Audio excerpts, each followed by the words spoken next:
This is the top for a wine tasting table that I'm building. It's 28 inches in diameter, and it has a lip raised up all the way around the outside perimeter. And this requires starting with a thicker panel and removing all of this center section while leaving it smooth and flat. Now on a smaller top, I'd simply turn this on the lathe. Quite easy to do.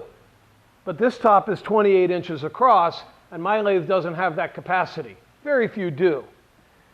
So I'm going to do it all using my router and my CRB7 router base. Let me show you how that works.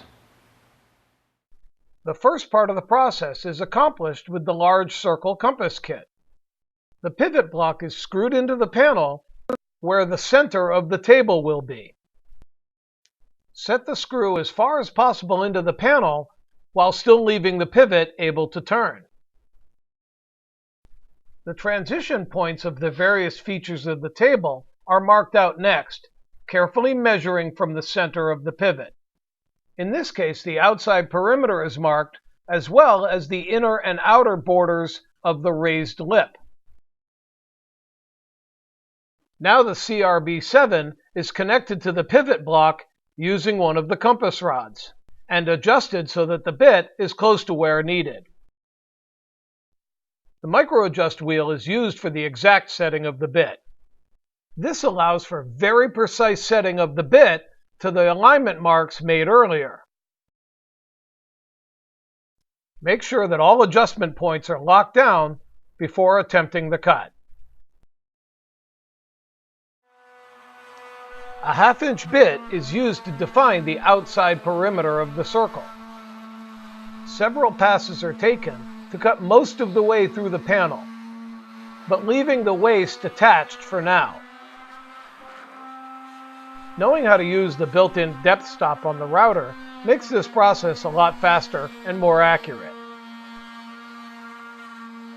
With the outside edge defined, the router is reset with a dish carving bit and positioned to cut to the outside of the lip.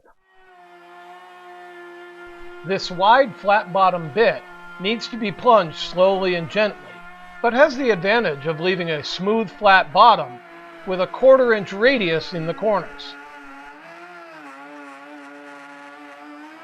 Now the center section of the table can be scooped out, starting with defining the inside profile of the raised lip. The compass rod is adjusted to bring the router inward, and again the micro adjust wheel is used to set the bit precisely to the inside line.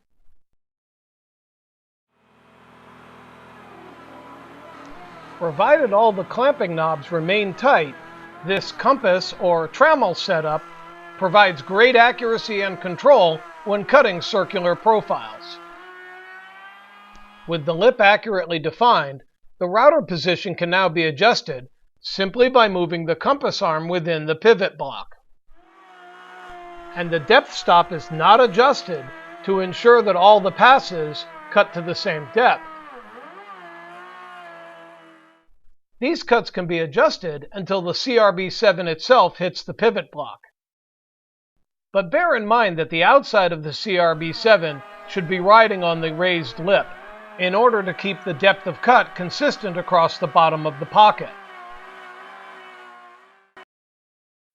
More material can now be removed by simply sliding the router along the CRB7, reducing the radius of each cut, until the smallest possible island is created in the center of the table using this setup. But before breaking it down and then removing the island, the top profile of the lip needs to be formed. The router is now fitted with a point-cutting roundover bit and precisely adjusted to round over the top of the lip.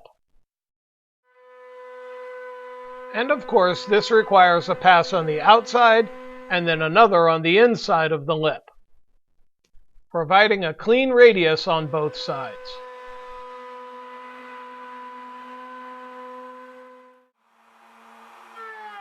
The island is removed in 2 steps. While it's still fairly large, the CRB7 is set up as an offset base, and the dish carving bit is again used to remove as much waste as possible. When the island becomes too small to support the offset base, the accessory edge trim base can be fitted. This base is thinner than the pocket being milled, so a shop-built spacer was added to lift the router above the island.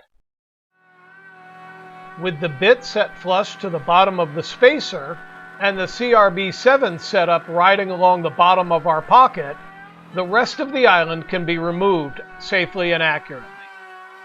Scooping out the center of this table could be accomplished with a large sled that spanned the entire distance, but that sled would have to be built very rigid to avoid flexing and cutting too deep in the center. And it would have been no help with all of the precision circle cutting at the beginning. The versatility of the CRB7 router base allows it to perform all the functions needed for this entire project. Find out more by visiting our website at m-powertools.com.